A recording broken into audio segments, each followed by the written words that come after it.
Okay, hi and assalamualaikum. Alright, this is the second video of chapter 3 Mathematics Consumer for Form 3. Okay, so in the previous video you have learned until simple interest and compound interest. Okay, so you have learned what types of saving, what types of investment, and the benefits of saving, which is we have a simple interest and compound interest. Okay, for this video we are going to start with the benefits of investment. Okay, kalau in the previous video kita bercakap pasal benefits of saving.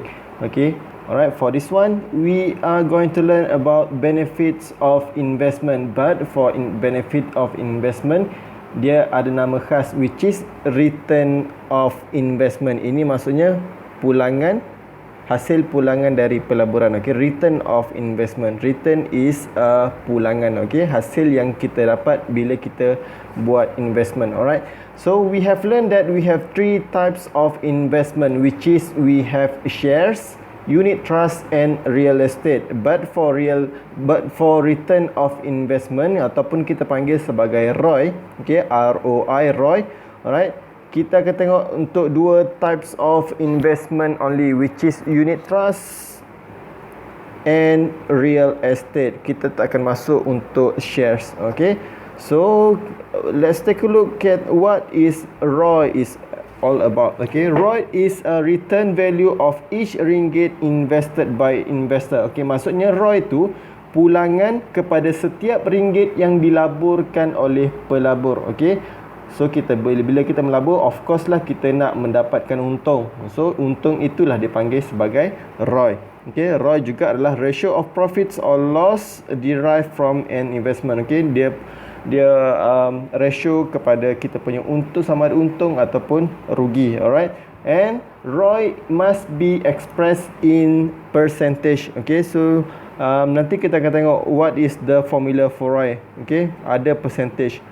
Alright, ROI can be said as a profitable ataupun wise investment kalau duit yang kita ada melebihi nilai yang kita laburkan. Itu of course lah, okay, common sense. Kalau kita at the end of the time, kalau kita punya duit tu lebih banyak daripada duit yang kita laburkan, so that means pelaburan kita itu adalah menguntungkan ataupun wise investment ataupun profitable. Okay, alright, otherwise we have unprofitable, sebaliknya. So sebaliknya lah, kalau kita punya duit itu adalah lebih sedikit daripada duit yang kita laburkan, maksudnya itu kita rugi ataupun loss. Alright, this is the formula for ROI, which is ROI is equals to total return over value of initial investment darab dengan 100%. Ini yang saya cakap.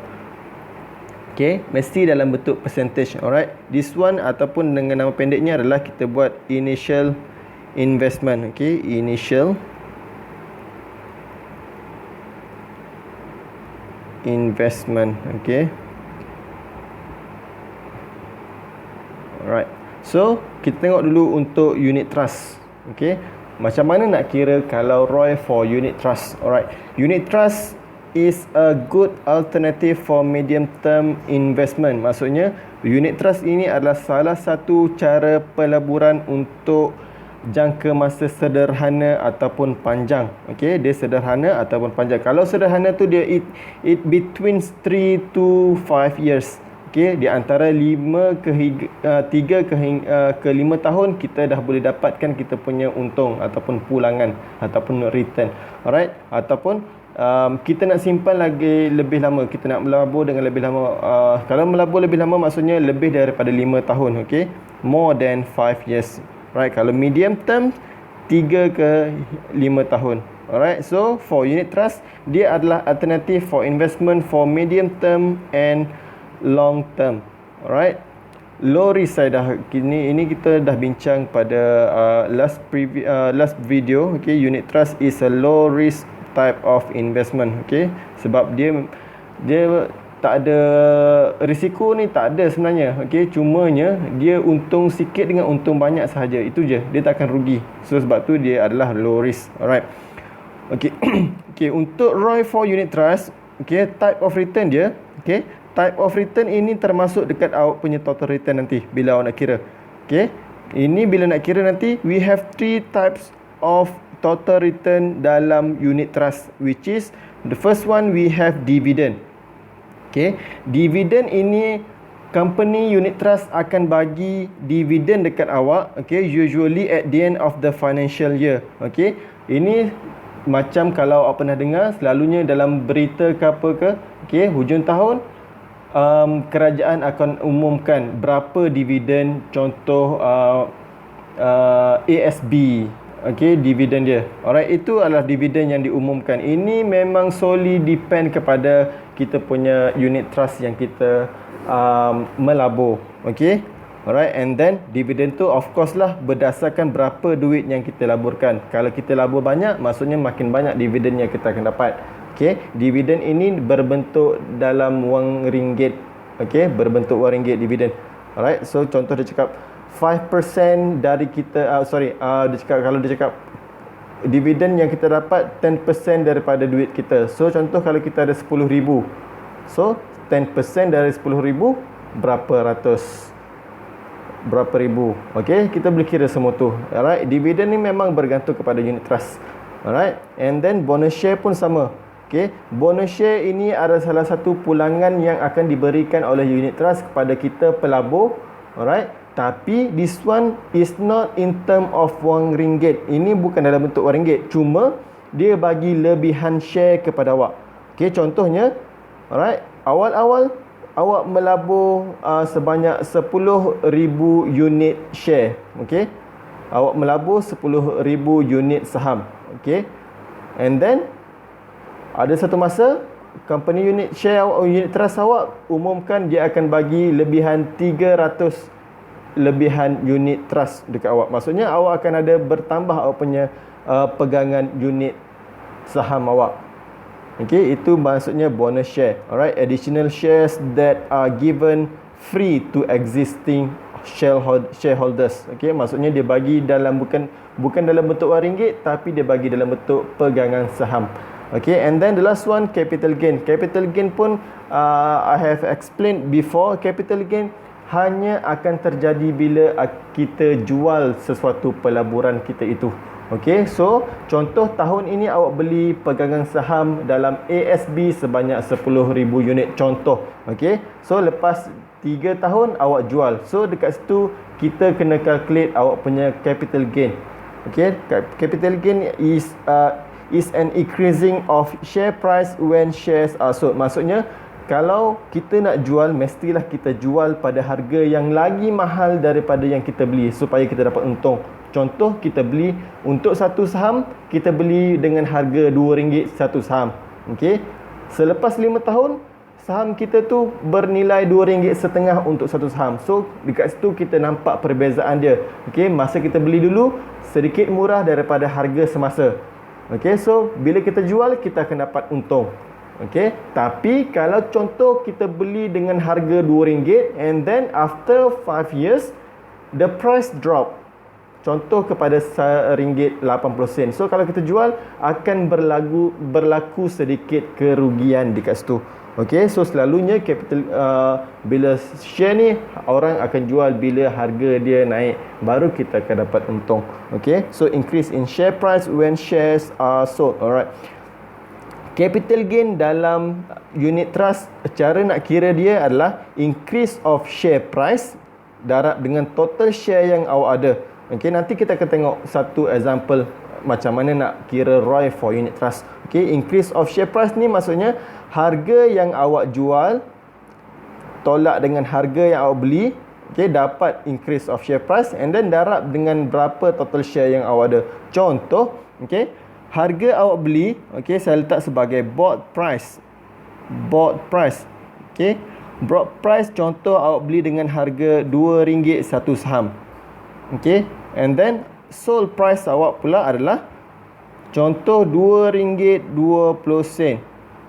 Alright, so dekat sini kita nampak harga jual lagi tinggi dari harga yang kita beli. So dekat situ mesti akan ada keuntungan, mesti ada profit dia. Okay, so increase of share price is sold price tolak bought price. So sama dengan sold price tolak bought price. Bought price. Okay, so RM2.20 tolak RM2. So awak akan dapat keuntungan 20 sen untuk setiap saham. Okay, so dekat sini awak akan dapat 20 sen. Okay, RM 20 sen. Contoh awak ada saham awak ada 10,000 unit saham. Okay, so dekat sini awak akan dapat dia punya capital gain. Hanya untuk capital gain ya, awak akan dapat RM2,000. Okay, ini baru capital gain. Okay, kita belum kira dividen ataupun kalau ada bonus share nanti. Alright, so for this one, okay, saya terlupa dividen. Okay, tengok macam mana nak kira dividen. Okay, alright, dividen dia pun ada formula. Okay, dividen is equals to rate times initial capital. Okay, initial capital ni sama juga dengan initial investment. Okay, dekat mana ini initial investment ni? Dalam formula pun ada dekat sini, initial investment. Okay, sini pun saya salah tulis. Okay, let me. Alright, initial capital sama juga dengan initial investment. Okay, benda yang sama.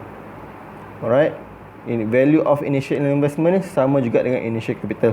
Okay, untuk cari dividen, awak mesti tahu dia punya rate. Rate ini memang akan dia bagi dalam soalan. Memang bank akan bagi, bukan bank, memang unit trust akan tentukan berapa rate dia, kadar dia. Okay, and then initial capital. Alright, so rate in percent.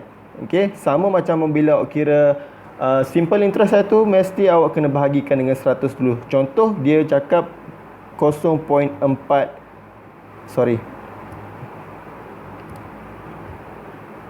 Alright, let's say dia cakap 4%. So rate-nya adalah 4/100, which is 0.04. Okay, dah dapat rate. Okay, initial capital, contoh dia, okay, initial capital, cara nak carinya adalah initial capital equals to total share darab dengan price of one unit share. Okay, so total share tadi contoh awak ada 10,000. Okay, 10,000. Okay, 10,000 darab dengan harga seunit saham. Okay, harga seunit saham awak, contoh awak beli tadi dengan harga RM2. So modal awak pada permulaannya adalah 20,000. Okay, ini adalah initial capital ataupun initial investment ataupun modal awal awak. Okay, so nak cari dividen, dividen equals to rate times initial capital. Okay, so rate tadi 0.04 times initial capital. Okay, so dekat sini awak akan dapat berapa harga dia. Okay, 0.04 times 20,000. Okay, so awak akan dapat 800. Okay, dividen dah jumpa. Okay, capital gain dah jumpa. Bonus share ni, okay, bonus share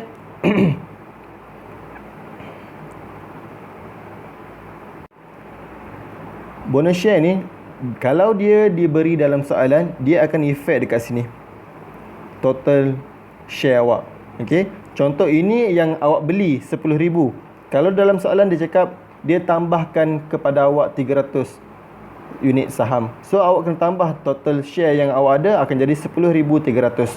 Okay, alright, kita akan tengok satu soalan.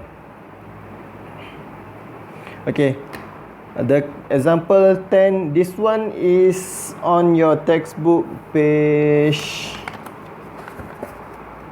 61. Okay, muka surat 61, example 10. Okay, on 1 January 2018, Puan Siti invested 3,000 units. 3,000 unit. Okay, valued at RM2 per unit in Amanah Saham Bumi Putra, okay, ASB. For the financial year ending 31st December 2018, Amanah Saham Bumi Putra paid a dividend of 5%. Okay, 5%. Ini dividend. Alright, on 1st January 2019, Puan Siti sold all the shares she owned at RM2.20 per unit. Okay, what is the return of investment? This is ROI. Okay, maksudnya diminta ROI. So ROI, we know that the formula is, okay, ROI is equals to total return over initial capital times 100%. Okay, so total return sekarang apa yang ada? Kita ada dividen. Okay, total return kita ada dividen. Satu lagi kita ada capital gain. Okay, total return ada dividen dengan capital gain. Okay, dekat dalam soalan kita tak nampak yang soalan cakap dia ada bonus share. So tak perlu kira untuk bonus share, hanya kira untuk dividen dengan capital gain. Okay, so dividen tadi kita tahu dia adalah, formulanya adalah rate times dengan initial capital. Okay, rate sekarang adalah 0. Okay, dia cakap 5%. So that means 5 bahagi dengan 100 ataupun 0.05. That is the rate. Okay, 0.05. Initial capital. Okay, initial capital pula adalah, okay, saya bawa dekat bawah sikit. Initial capital pula adalah, cara nak carinya adalah total share darab dengan price of 1 unit. Okay, so total share dia cakap ada 3,000 unit. Okay, so 3,000 unit times harga yang dia beli dengan harga RM2. Okay, so RM2. So dia punya initial capitalnya adalah 6,000. Okay, so darab dengan 6,000. So 6,000 darab dengan 0.05 dia punya rate. So kita dapat dividen berharga RM300. Okay, dividen harga 300. Capital gain nak carinya adalah increase of share price darab dengan total share. Okay, increase of share price, harga jual tolak dengan harga beli. Okay, harga jual RM2.20 tolak dengan harga beli RM2. Okay, darab dengan total share yang dia ada, which is 3,000 unit. So the difference between the price is 20% darab dengan 3,000 unit yang dia ada. Okay, so 3,000 unit darab dengan 20%, untuk setiap unit kita akan dapat 600.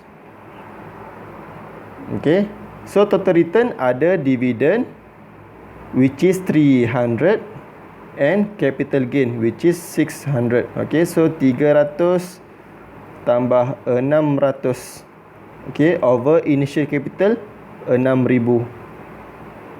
Okay, darab dengan 100%. Okay, so dekat sini kita akan dapat, bila kira kita akan dapat 15%. Okay, maksudnya dekat sini dia untung sebanyak 15%. Okay, itu saja untuk unit trust. Okay, kita sambung pula untuk ROI for real estate. Okay, kalau real estate tadi kita dah belajar pasal unit trust. Now we are going to learn about ROI for real estate. Okay, real estate adalah good alternative for long term investment. Okay, 5 tahun ke atas. Alright, sebab selalunya bila orang buat pelaburan untuk hartanah, okay, real estate, dia tak akan jual selepas setahun 2 tahun. Dia mesti simpan dulu baru dia akan dapat untung. Okey, contohnya kalau saya beli kedai ataupun rumah sewa pada tahun 2021, okey, saya tak akan jual terus hujung tahun ini ataupun tahun depan. Okay, maybe saya akan simpan at least 10 tahun. Okay, baru saya akan dapat balik modal. Okay, itu pun 10 tahun pun kadang tak lepas lagi modal saya. Okay, selalunya memang orang simpan untuk jangka masa yang panjang untuk real estate. Okay, real estate pun kita dah belajar sebelum ni, ia adalah moderate risk. Okay, moderate risk, dan risk itu pun bergantung kepada pembeli itu sendiri. Okay, macam mana, dekat mana dia beli real estate tu. Okay, betul ke tak dia beli tu. Okay, alright, faktor-faktor tu pun kita dah belajar sebelum ini. Alright.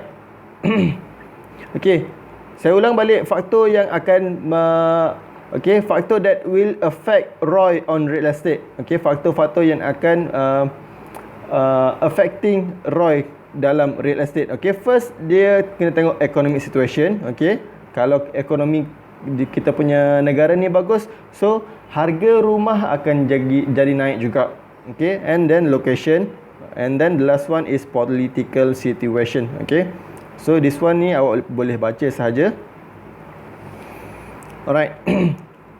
Okay, kalau untuk unit trust tadi, type of returnnya adalah kita ada 3, which is the first one is dividend, second one is bonus share, and then the last one is capital gain. Itu kalau unit trust. Okay, untuk real estate kita ada 2 sahaja, which is the first one is rent. Okay, rent kalau awak sewa. Alright, when properties being rented in the possession period. Okay, maksudnya dalam tempoh pemilikan real estate tu, kalau kita sewakan, maksudnya ada pulangan dekat situ, ada rent dia.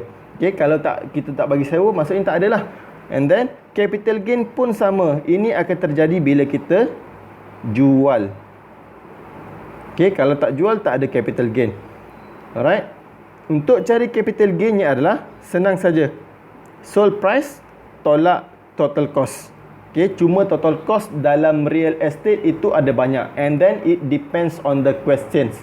Okay, bergantung kepada soalan apa yang dia bagi dekat dalam total cost.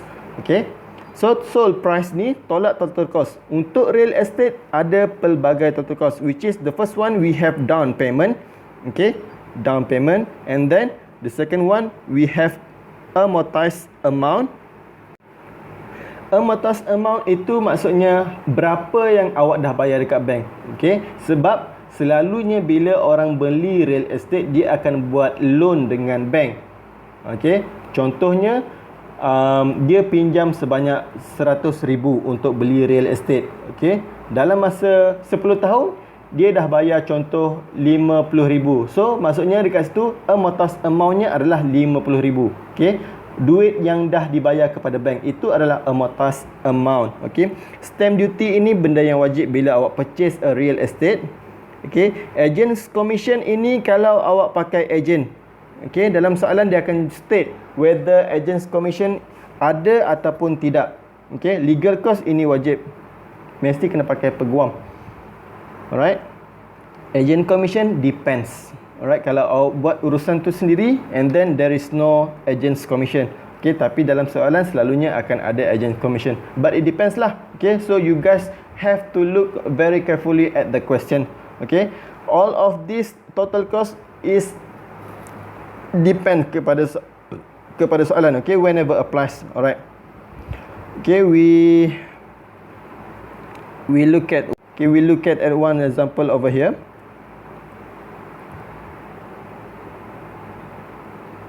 Alright, example 11. Okay, this one is on page 62. Okay, Encik Yusof bought a shop lot at the price of RM600,000 on 1 January 2017 in Bangi. Okay, he paid 10% of the shop lot's purchase price of 60,000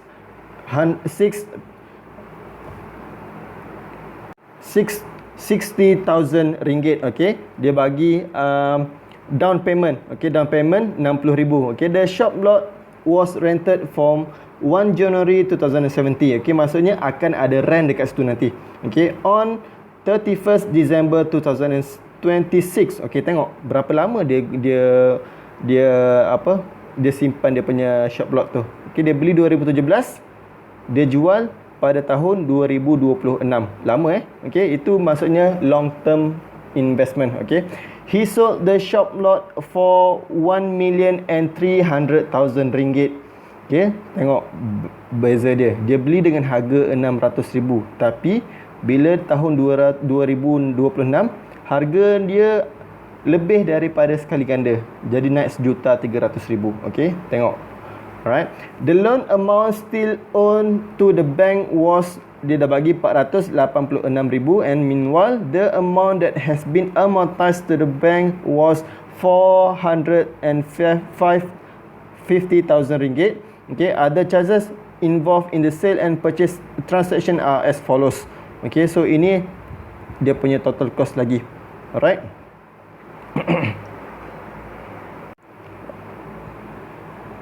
Okay, and then the last sentence, the total rent collected throughout the possession of the shop lot is 200,000. Okay, calculate the return of investment obtained by Encik Yusof. Okay, formula untuk ROI untuk unit trust dengan real estate sama. Okay, adalah sama, which is ROI is equals to total return over initial capital times 100%. Okay, cuma total return dia akan berbeza. Okey, total return akan berbeza. Okey, total return ini akan ada rent dengan capital gain. Okey, rent dia dah bagi, tak ada masalah. Okey, rent dia cakap 200,000. Okey, 200,000. Capital gain, nak cari capital gain untuk real estate, caranya adalah sold price. Okey, sold price tolak dengan total cost. Okey, kita tengok satu-satu untuk total cost. Okey, total cost. Okey, total cost apa yang ada? Alright, total cost, down payment ada. Okey, down payment 60,000. Kita ada down payment. Sorry. Okay, we have a down payment of 60,000. Okay, lagi kita ada, selepas down payment, amortized amount. Amortized amount 450,000. Okay, amortized amount kita ada 450,000. Lagi kita ada stamp duty. Stamp duty 15,000.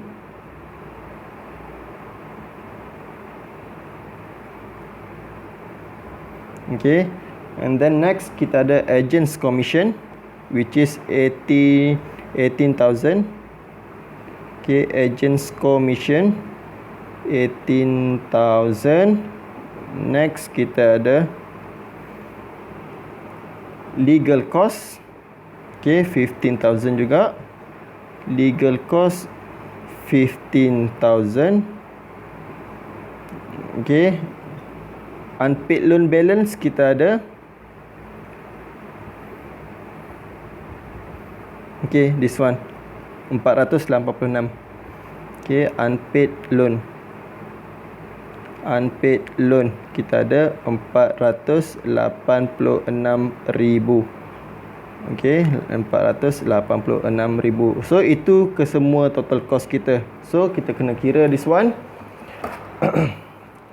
60,000 plus 400,000, 450,000 plus 15,000 plus 18,000 plus 15,000 plus 486,000. Okay, so total costnya adalah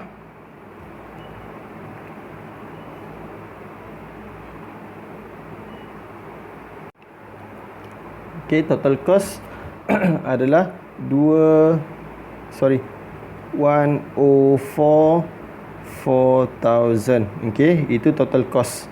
Right. So sold price-nya adalah tadi, untuk cari capital gain 1,300,000. Okay, tolak dengan 104,400. So dekat sini kita akan dapat 256,000. So dapat untuk capital gain. Rent pun dah ada. So kita boleh masukkan ke dalam kita punya ROI punya formula. Okay. So ROI total return ada rent dengan capital gain. Rent tadi 200,000 tambah dengan kita punya capital gain 256,000 over initial capital. Alright. Untuk real estate, initial capital adalah berapa harga rumah yang dia beli, which is 600,000. Okay, so masukkan sahaja 600,000.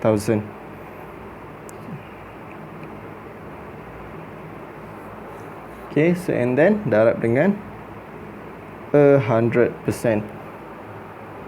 Okay.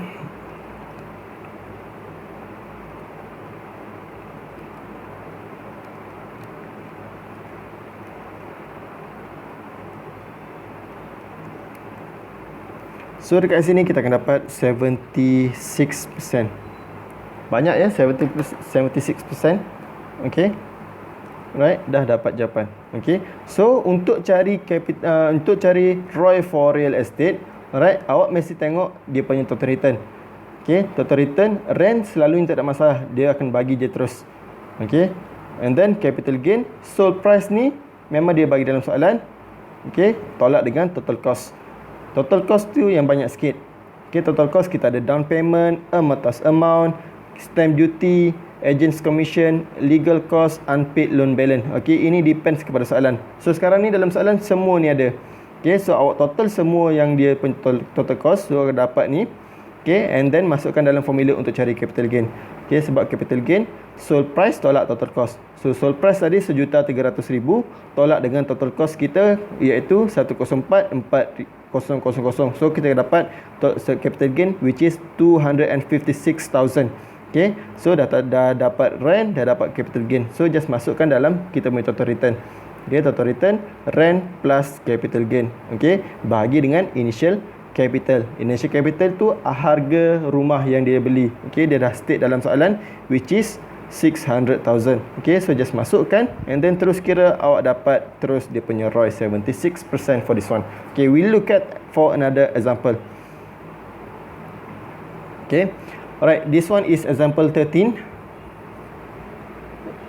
Sorry, example 12. Okay, Encik Hussein bought a house on 1 January 2015 in Ceras at 300,000 and cleared 10% of down payment of 30,000 ringgit. Okay, he expect a return of 30% over 20 years.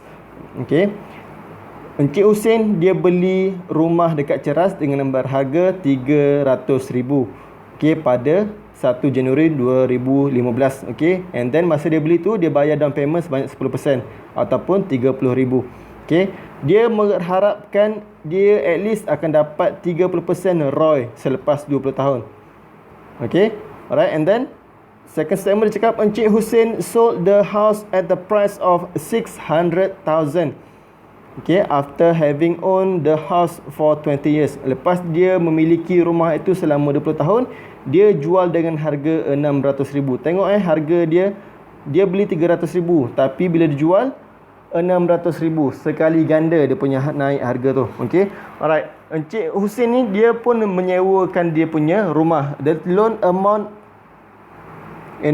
okay, ni amount atas amount. Okay, the loan amount amounts to the bank was 475,000 ringgit. Okay, maksudnya ini yang dia dah bayar kepada bank.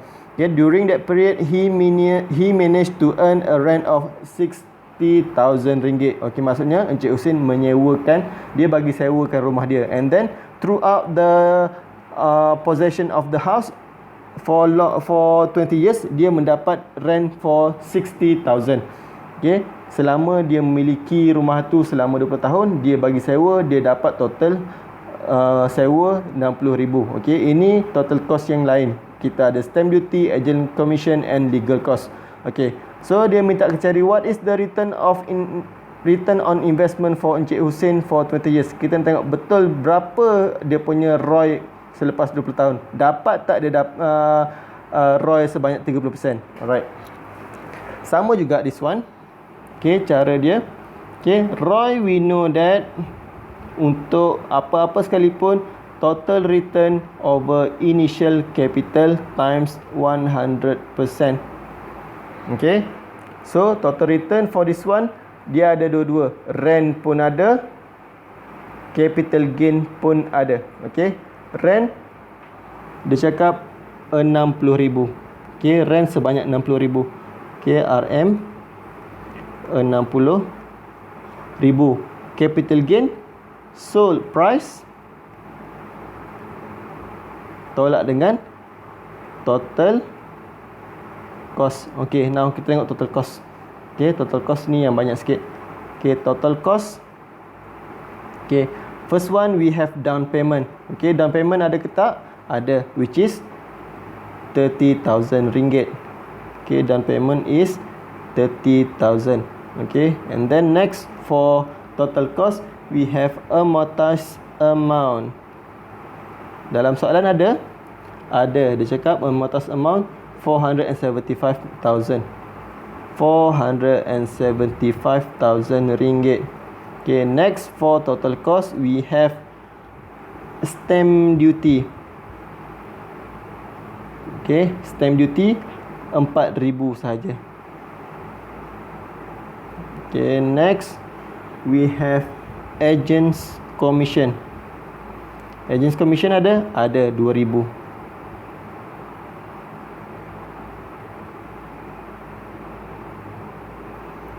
Okay, next kita ada legal cost. Dalam soalan ada legal cost, ada 4,000. Okay, unpaid. Okay, and then unpaid loan balance. Unpaid loan kita ada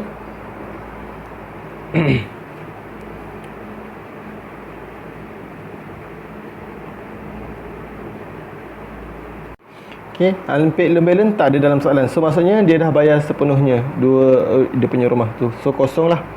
Okay, so tambah ke semua, we have 30,000 untuk dia punya down payment, 475 yang dia dah bayar kepada bank, 4,000 stamp duty, agent commission 2,000, legal cost 4,000.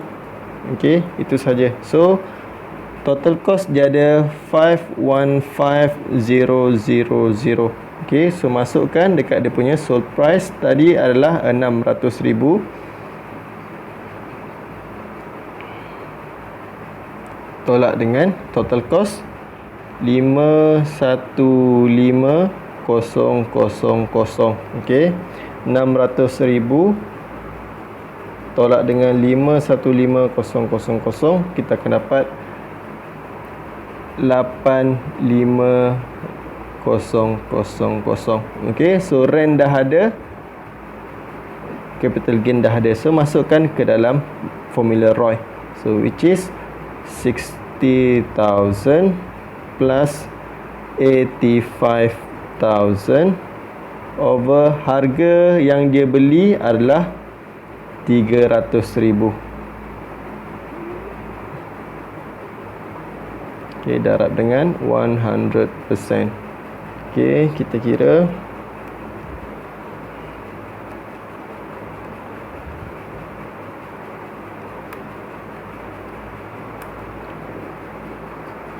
So dia dapat 48.33%. So maksudnya lebih lah, dia expect 30% saja, tapi more than 30. So berbaloi lah bagi dia. Okay. Okay, now we look at the factors that should be considered before making an investment. Okay, apa faktor-faktor yang perlu diperhatikan, okay, sebelum awak membuat sebarang pelaburan. Okay, the first is potential investment risk. Okay, and then we have the level of return, berapa banyak pulangan yang awak akan dapat. Okay, and then liquidity aspect dia. Okay, alright, this one you just can read. Alright, and this is the type of saving and its risk level, return level and liquidity level. Okay, liquidity level ni berapa lama kita punya pelaburan tu boleh dicairkan ataupun boleh dapat untung. Alright, ini in terms of whether it is a long term period, long term of investment ataupun medium ataupun short term. Okay, ini pasal liquidity. Okay, liquidity tu whether it is a short term of investment ataupun medium ataupun long term of investment. Okay, level of return ni maksudnya banyak ataupun sikit pulangan yang awak akan dapat. Okay, ini risk. Right, okay, ini faktor-faktor yang awak perlu consider sebelum awak buat sebarang pelaburan. Okay, ini adalah jenis-jenis pelaburan dan dia punya risk level, return level and liquidity level. Okay, you just this one hafal saja. Okay, and then for your exercise, only 3 questions for you for today. Okay, the first one is on your page, on page 65, mind test 3.1c. Okay, please do number 2 and number 3, and then on the next page, on page 66, mind test 3.1d, just do number 5. Okay, that's it for this class.